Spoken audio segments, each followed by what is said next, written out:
First thing we're going to do is click on the WP Animator tab in the left-hand sidebar. In just a moment, your website will appear on the screen, and at the bottom will be the WP Animator toolbox.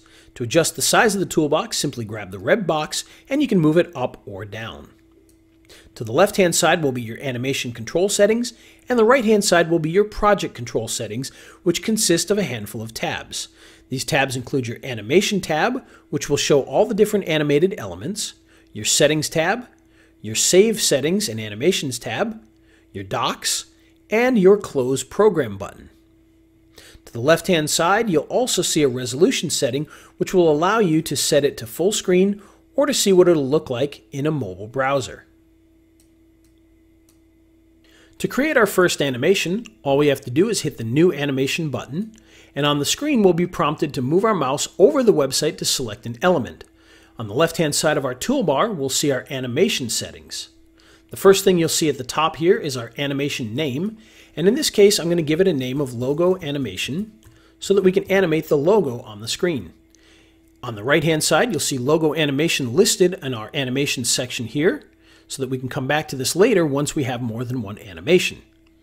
As we hover over the screen, you'll see that each element has a red dotted line as we pass over it. This allows us to select what element we're going to animate. In this case, we're going to animate the logo at the top, so we're going to click on this. And when we do so, you'll see the default animation, which is the slide left. And now we can come down into our animation settings and make adjustments.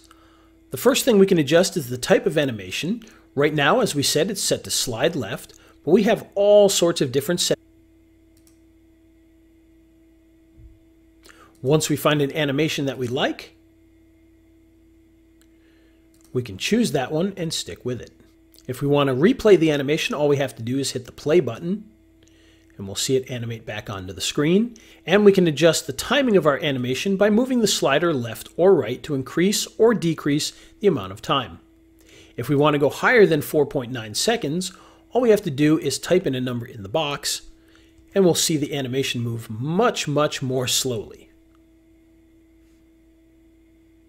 We can readjust that to bring it down to the perfect time.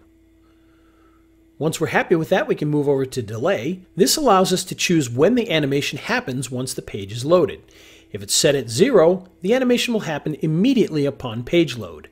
If we move this up, it'll delay it by up to 5 seconds. If we want to go higher than 5 seconds, we can type a number into the box. Now the next thing that we can set is a second effect. A second effect is an animation that happens after the original effect is over. So in this case, we could choose something such as Shake Rotate, and you'll see our animation is shaking and rotating. And this will happen after the original animation up here. If we want to see it again, simply hit the play button. And again, we can choose the time that we want this to last, so we could bring this all the way up to 4.9 seconds of time between the first animation and the second animation. So in this case, we've got it set to 4 seconds, which means once the logo is animated onto the screen, it will wait 4 seconds and then do our Shake Rotate effect. Just below this, we have our Repeat, which allows us to choose how many times we want to see that second effect.